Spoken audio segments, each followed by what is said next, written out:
मध्ये 4 जणांचे कपडे ठेवलेले आहेत। इथे बाळाची बॅग पॅक करते, तर हे बाळाला घेण्यासाठी मी स्टिच केलं होतं, तर त्याचे सगळे व्हिडिओ नाही बनवू शकले कारण खूप गडबड होती माझी कामाची, त्यामुळे नाही हे केलं।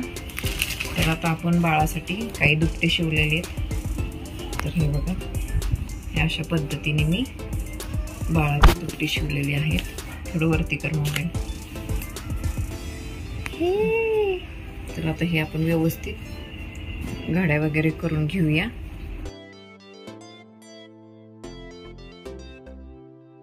तर हे बघा, हे एक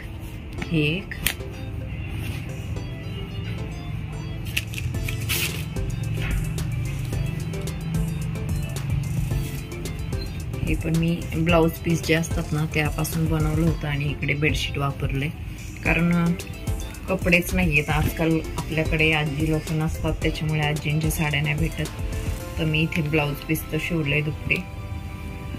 तर हे 3 झाले, हे एक आहे। थोडं वरती धरून मोबाईल। तर हे एक घेतलेलं आहे, तर हे पण ब्लाउज पीस पासूनच शिवले।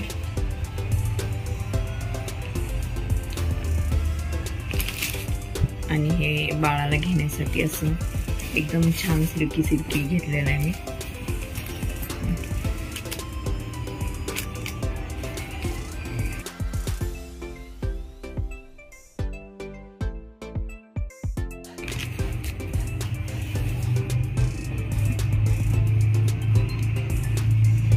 एक 2 3 4 आणि 5, तर 5 दुपटे झालेले आहेत। हे जे आहे हे बाळाला गुंडाळण्यासाठी, तर हे ऑनलाईन मागवलेत मी आणि खूप छान आहे क्वालिटी पण, आणि एकदम रिजनेबल रेटमध्ये मला भेटले हे। तर हे अशा पद्धतीचे आहेत सगळं। तर मी सर्व काही खोलत नाहीये कारण मला आता खूप गडबड आहे पॅकिंगची। तर इथे बाळाचं असं डोकं वगैरे झाकलं जाईल असं छान असं आहे।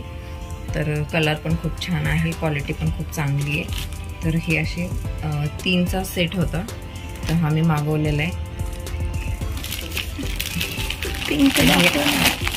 नको आता बाळा वेळ नाही, तर हे सर्व मी बाळाच्या बॅगेतच ठेवते कारण ऐन वेळेस गडबड नको, कारण या वस्तू आपल्याला पटपट सापडणार नाही आहेत हॉस्पिटलला। जे काही लागेल त्यातलं आपण घेऊया। आणि हे बाळासाठी काही ड्रेस मागवले होते मी, तर ड्रेसची क्वालिटी पण छान आहे, एकदम असं सॉफ्ट आहे। तर पाहू शकता तुम्ही, पॅन्ट पण आहे त्याच्यासोबत छोटीशी, आणि 0 ते 3 अशा साईजमध्ये मी मागवले होते। तर अशा पद्धतीचे ड्रेस आहेत हे बाळासाठी। तर 1 2 3 4 5 6 ड्रेस आहेत हे।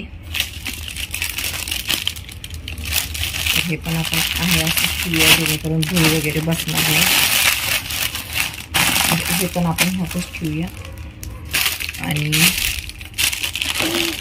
तर हा एक ड्रेस आहे, माहित नाही मुलगा होणार आहे का मुलगी होणार आहे, पण हा ड्रेस ना माझ्या मुलीला खूप जास्त आवडला आणि हा देखील मी ऑनलाईन मागवलेला आहे। तर खूप क्यूट असा ड्रेस आहे, हा मुलीचा ड्रेस आहे, पण आता मुलगी झाली तर छानच आहे, आम्हाला मुलगीच हवी आहे। पण आता मुलगा झाला तर माहित नाही, पण तरी देखील आम्ही हा एक मुलीचा ड्रेस मागवलाय ऑनलाईन, आणि हा पण खूप छान आहे, एकदम सॉफ्ट आहे असं, त्यामुळे हा पण ऑनलाईनच मागवलेला आहे। तर हा पण आपण आहे असंच पॅकिंग ठेवूया।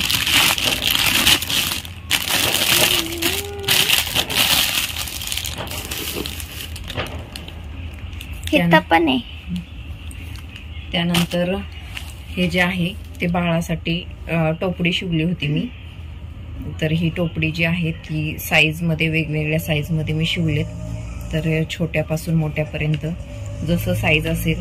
आता आपल्याला माहित नाही बाळाची साईज काय आहे, तर आपण अंदाजे थोडेसे शिवलेले आहेत। आणि किती, तर हे ससोबाचं टोपी बघू शकता तुम्ही, आणि हे असं प्लेटांवालं आहे, आणि हे थोडंसं जरीचं आहे। आता जरीचे कोणी वापरत नाही, पण मला आवडतात जरीचे म्हणून मी थोडंसं जरीचं पण शिवलंय। तर 1 2 3 4 5 6 7 6-7 टोपडी झालेली आहेत आणि मला वाटतं सध्या तरी बाळाला एवढे बास आहेत.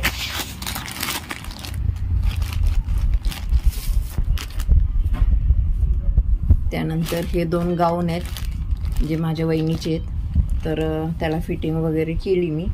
ते मी घेतले होते तर मी म्हटलं मी फिटिंग करून आणते म्हणून मी घेऊन आले होते. ते पण फिटिंग करून झालेले आहेत.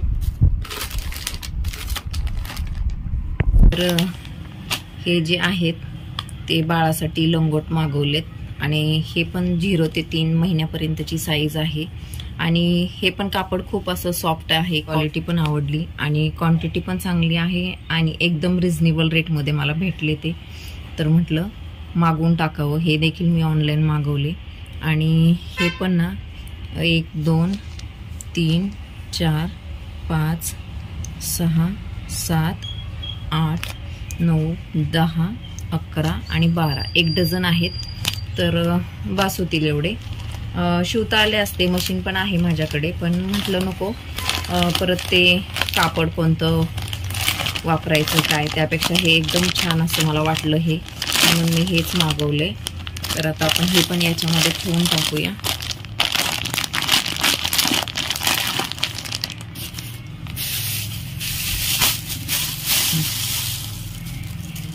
त्यानंतर हे जे आहे ते मच्छरदाणी आहे.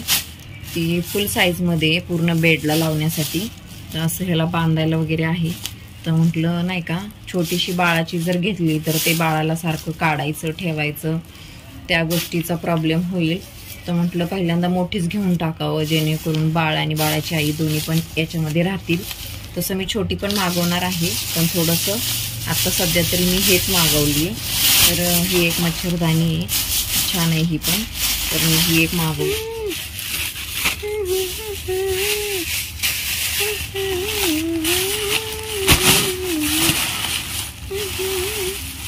असं हे बाळासाठी जे काही सामान होतं ते हे एका छोट्याशा बॅगमध्ये मी ठेवते जेणेकरून हॉस्पिटलला जर जावं लागलं अचानक तर आपलं सगळं सामान रेडी असावं. इकडे तिकडे शोधायची काही वेळ पडू नये म्हणून मी हे सगळं एकाच बॅगमध्ये पॅक करून ठेवते. आता मी तिकडे गेली की याच्यातून नेमकं काय लागणार आहे तेवढंच मी हॉस्पिटलला घेऊन जाईल. पण तोपर्यंत हे सर्व एकाच ठिकाणी ठेवते जेणेकरून ते मिक्स वगैरे व्हायला नको. आता बॅग पण फुल झालेली आहे. याच्यात आपलं काही बसणार नाही दुसरं सामान. तर बाळाचं याच्यामध्ये पूर्ण पॅकिंग झालेलं आहे. आता फक्त मला काही मेडिकलमधून थोडंफार सामान घ्यायचं आहे पण ते मी नंतर पण घेऊ शकते. इथे ही अशी बाळाची बॅग तयार झालेली आहे आपली. आणि काय काय ठेवलं इथून दिसते त्याच्यामुळे हे एक बरं आहे आपलं.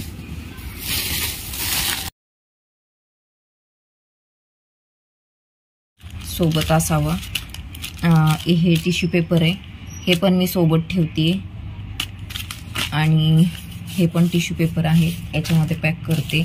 आणि मास्क सोबत ठेवते कारण हॉस्पिटलमध्ये जायचे त्यामुळे काही मास्क मी घेतलेत सोबत असावेत म्हणून, कारण हॉस्पिटलमध्ये शक्यतो मास्कची गरज पडतेच. बाळाची बॅग वगैरे पॅक झाली. इथे आमची बॅग झाली आणि घालायचे कपडे मी वरतीच ठेवले जेणेकरून आता बॅगेत जागाच नाहीये. एकदम फुल झालेली आहे बॅग. सामान जवळपास पॅकिंग झाली, थोडंफार आहे अजून शिल्लक, ते पण मी पॅक करते. तर हे सामान मी माझ्या छोट्या पर्समध्ये ठेवते. तर अशा पद्धतीने आम्ही बॅग पॅक करतोय. आपण लग्नाला चाललोय का नेलपंट वगैरे लावून? कोणाचं काय कोणाचं काय. इथे माझं एवढं काम आवरायचं पडले आणि हे चालले बघा नेलपेंट लावते एवढं. तुझं शाळेची बॅग वगैरे आवरली का? रिओ बघा झोपलाय तिथं. आणि इथं स्कूल बॅग आहे कारण एक पेपर शिल्लक आहे अजून, पेपरसाठी परत यायचंय. बघूया कसं कसं होते आणि माहित नाही पण आता इमर्जन्सी आहे त्यामुळे जावंच लागेल. काय करणार, अशा वेळेला गेलंच पाहिजे.